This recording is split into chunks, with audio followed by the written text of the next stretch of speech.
بسم اللہ الرحمن الرحیم۔ اللہ رب العزت نے ماہ رمضان کے بارے میں فرمایا کہ شہر رمضان الذی انزل فیہ القرآن ھدی للناس بینات من الھدی والفرقان فمن شہد منکم الشہر فلیصم۔ اللہ رب العزت نے اس ماہ رمضان مبارک کے مہینے میں روزے فرض کیے ہیں۔ اس رمضان مبارک کے مہینے میں اللہ رب العزت نے روزے فرض کیے، اور یہ روزے جو ہے جس کو ہم ماہ رمضان کہتے ہیں، ماہ رمضان مبارک مہینہ، برکتوں والی سعادتوں والا مہینہ، یہ جو رمضان کا لفظ ہے، رمضان جس مادے سے بنا را میم ضاد، اس کا معنی ہوتا ہے جلا دینا۔ فَإِنَّهَا تَرْمَضُ الذُّنُوبَ، حدیث شریف کے اندر آتا ہے کہ یہ گناہوں کو جلا دیتا ہے۔ تو اسی طریقے سے رمضان کا جو لفظ ہے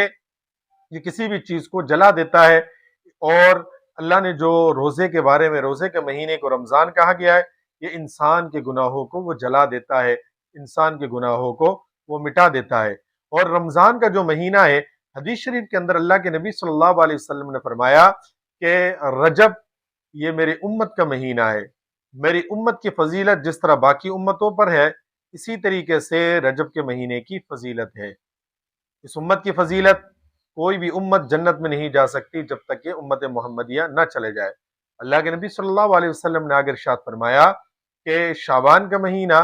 تمام مہینوں پر ایسی فضیلت ہے جس طرح کہ میں محمد رسول اللہ صلی اللہ علیہ وسلم کی فضیلت تمام انبیاء پر ہے۔ اور رمضان کا مہینہ یہ اللہ کا مہینہ ہے، اور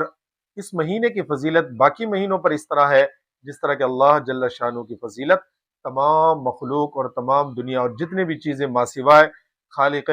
باری تعالیٰ کے، اس پر جس طرح اللہ کی فضیلت ہے، اسی طریقے سے ماہ رمضان المبارک کی فضیلت ہے۔ اور اللہ رب العزت نے فرمایا رمضان کے مہینے میں کہ شہر رمضان اللہ، رمضان اللہ کا مہینہ ہے۔ تو منسوب الیہ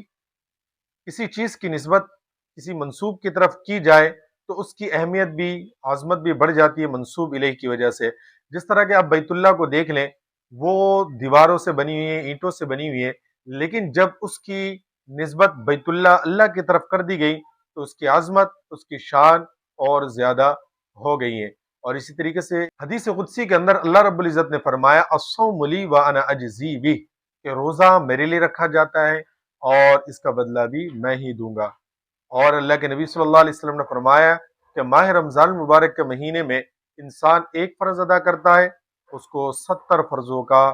درجہ اور اس کا بدلہ اس کو دیا جاتا ہے۔ ایک نفل ادا کریں تو اس نفل کا درجہ اللہ رب العزت فرض کے برابر کر دیتے ہیں۔ یہ تو اور دیگر اعمال کے بارے میں ہے، لیکن رمضان کا روزہ یہ اس کے علاوہ ہے۔ اس کے علاوہ اللہ پاک اس کا بدلہ دے گا کہ وَأَنَا أَجْزِي بِهِ، کہ میں اس کا بدلہ دوں گا۔ اس لیے کہ اس کی وجہ یہ ہے کہ انسان کوئی دوسرا عمل کرتا ہے، نماز پڑھتا ہے، فلاں اعمال صالحہ کرتا ہے، حدیث شریف کے اندر آتا ہے بندہ یہ عمل کر لے اس کو یہ بدلہ ملے گا، یہ کرے تو اس کا یہ چیز مل جائے گی، یہ چیز۔